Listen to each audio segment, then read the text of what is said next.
U.S. State Department spokesperson Matthew Miller has said that U.S. Secretary of State Antony Blinken spoke about the situation in Syria with counterparts from Jordan, UAE, Qatar and Egypt.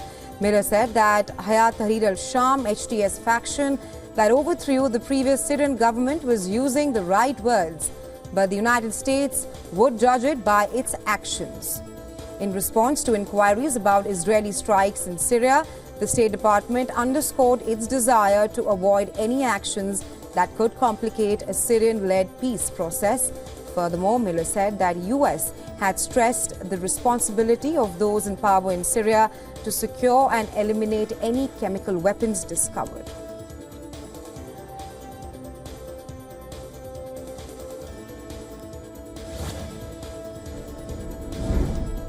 The Pentagon has said that the U.S. Missile Defense Agency successfully intercepted an air-launched intermediate-range ballistic missile target during a test of Guam for the first time. Guam is a U.S. territory in the Western Pacific and is a strategic military outpost that is located closer to China than to Hawaii. The successful test underscores the Pentagon's commitment in strengthening Guam's defenses against evolving missile threats.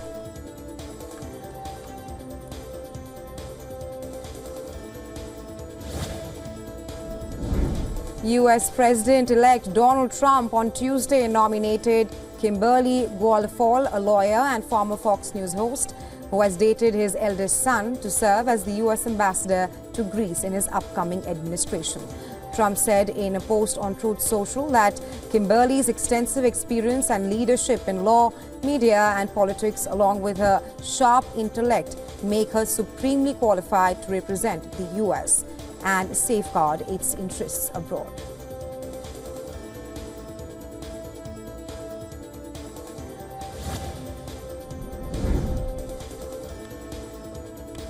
Pakistani security forces conducted an intelligence-based operation in the Zob district of Balochistan province, eliminating 15 suspected terrorists linked to banned outfits. During the operation, one soldier lost his life. In a bid to tackle an uptick in terrorism, Pakistani Army has launched several operations, including targeted raids and intelligence-based operations in Balochistan.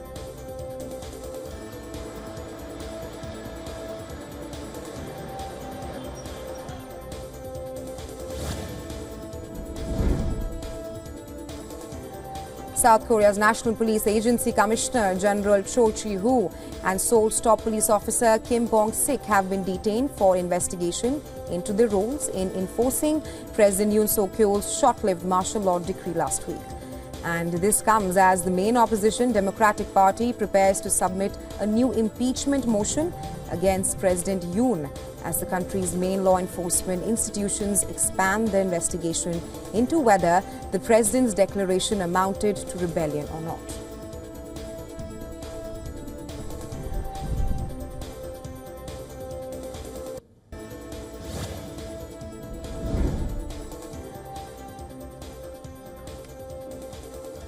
South Korean police raided President Yoon Suk-yeol's office on Wednesday as the investigation into his declaration of martial law gathered pace. Yoon Suk-yeol is already under a travel ban as part of an investigation into his inner circle after his short-lived suspension of civilian rule on December 3rd. Prison officials meanwhile said that the country's former defense minister tried to kill himself shortly before his formal arrest over the events on the night of December 3rd.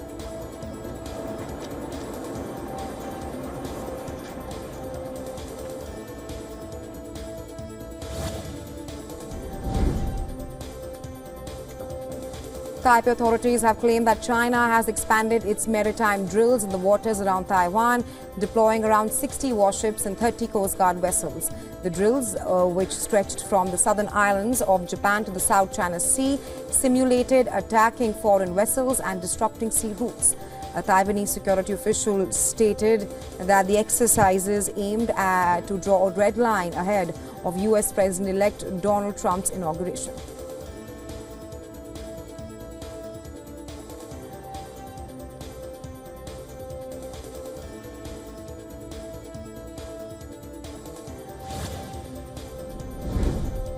Argentine President Javier Milei recently celebrated his government's achievement on the first anniversary of his presidency, claiming that Argentina has officially exited recession and is now experiencing growth. In a speech which was televised nationally, Milei said, and I quote, "We are leaving the desert, the recession is over and the country has finally started to grow," unquote. The milestone marks a major turnaround for the country, which has struggled with economic stagnation and depression in the past.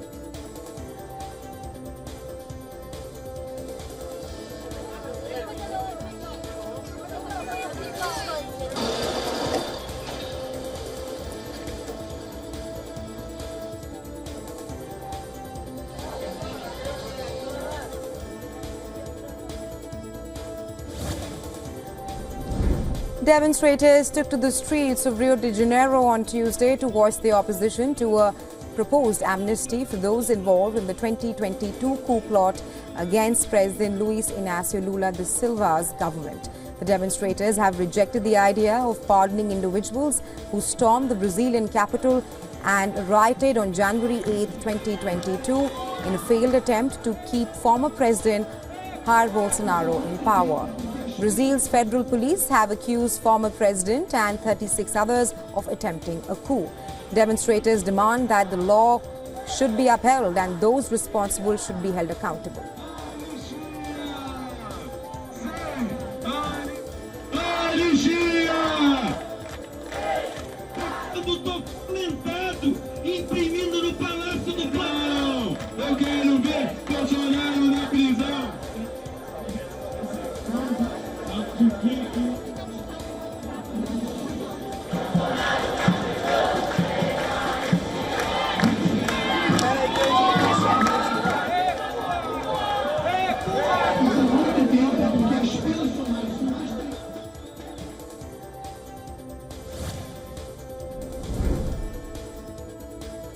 A devastating wildfire is raging in Malibu in California, forcing thousands of residents to evacuate.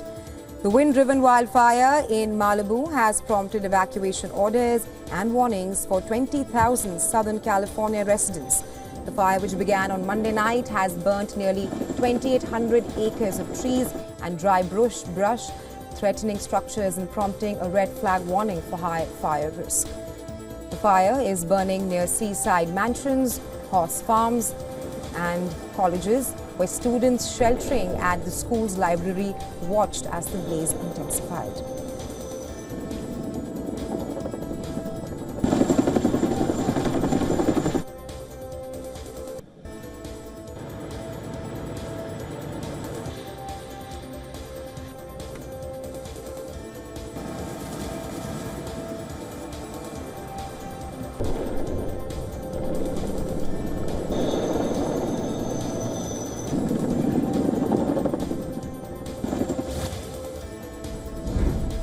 The Bolivian Navy has introduced a new robot designed to fight wildfires. The robot, named Erizo, can discharge large amounts of water and operate in the heart of fires.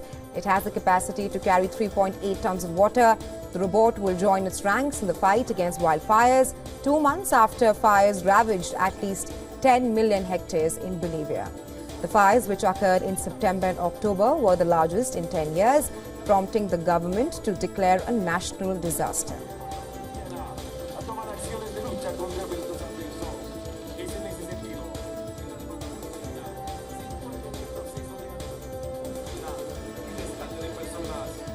Presentamos ante ustedes al robot. Es en este momento que observamos la presión con la cual actúa el robot bombero Erizo en un ángulo de 180 grados. Asimismo,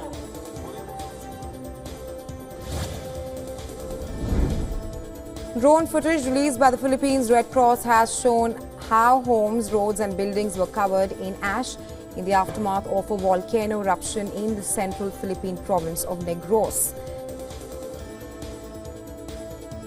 Mount Canalon, an active volcano, erupted for a second time this year on Monday, sending an ash cloud up to 4,000 meters into the sky. The Civil Defense Office said emergency evacuations were underway for people living near the volcano.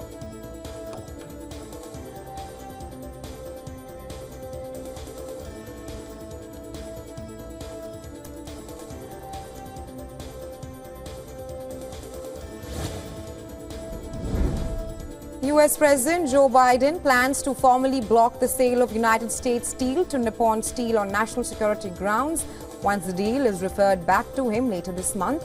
This is based on a Bloomberg report. The Committee on Foreign Investment in the United States panel must refer its decision to Biden by December 22nd or 23rd. Nippon Steel and US Steel are likely to pursue litigation over the process if Biden decides to block the merger. The fate of the once fabled US steelmaker has become a hot political issue since the company reached an agreement to be taken over by its Japanese suitors almost a year ago.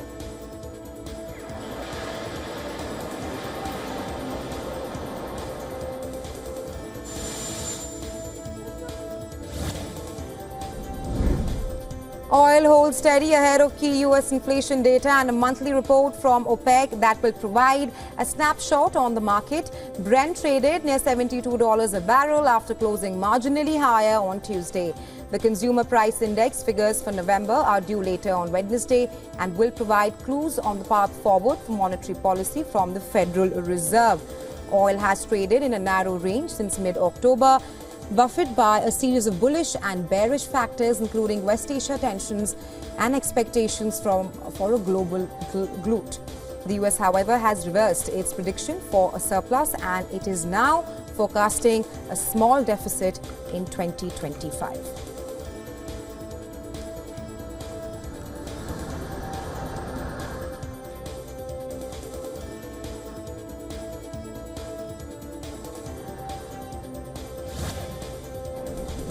Gold holds a three-day advance as traders prepare for U.S. inflation data. The data is set to determine whether the Federal Reserve cuts or rolls rates next week at its final meeting of the year.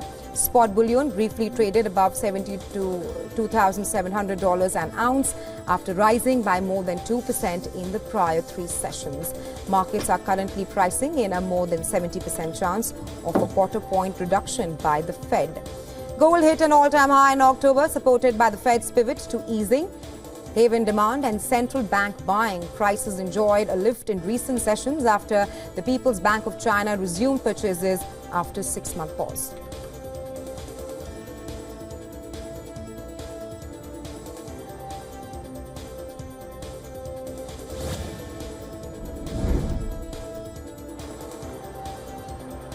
Japan's wholesale inflation accelerated for 3 straight months as companies continued to pass on rising raw material and labor costs. This keeps the central bank under pressure to raise interest rates again. The data for November comes ahead of the Bank of Japan's 2-day policy meeting ending on December 19th. The increase, which followed a 3.6% gain in October, was due to higher prices for food and plastic goods, reflecting rising commodity and labor costs. The index extended a record high for the 3rd straight month. The data casts doubt on the BOJ's view that inflationary pressure will dissipate and ease the burden on households in a boost to consumption and the broader economy.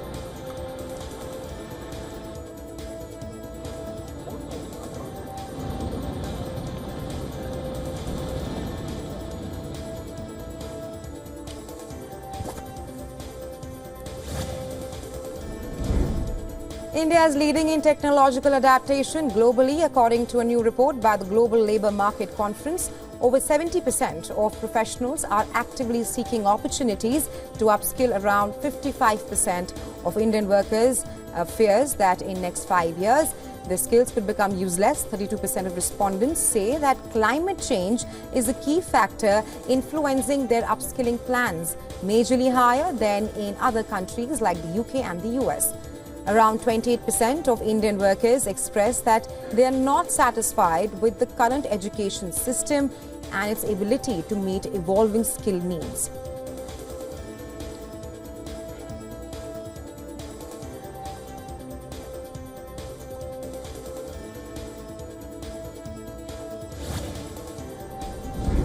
In a major shift, Ofcom's 2024 Online Nation report reveals that dating app usage has dropped majorly, with a 16% decline across the top 10 platforms between 2023 and 2024. Tinder saw the largest loss, shedding more than 500,000 users since May 2023. Experts suggest that online dating fatigue and a growing sense of detachment from reality may be the reason to be blamed. Many users report feeling disconnected, viewing dating apps as a core, as work rather than a social experience. Despite the decline, LGBTQ+ platforms like Scruff have been steadier or even growing user bases.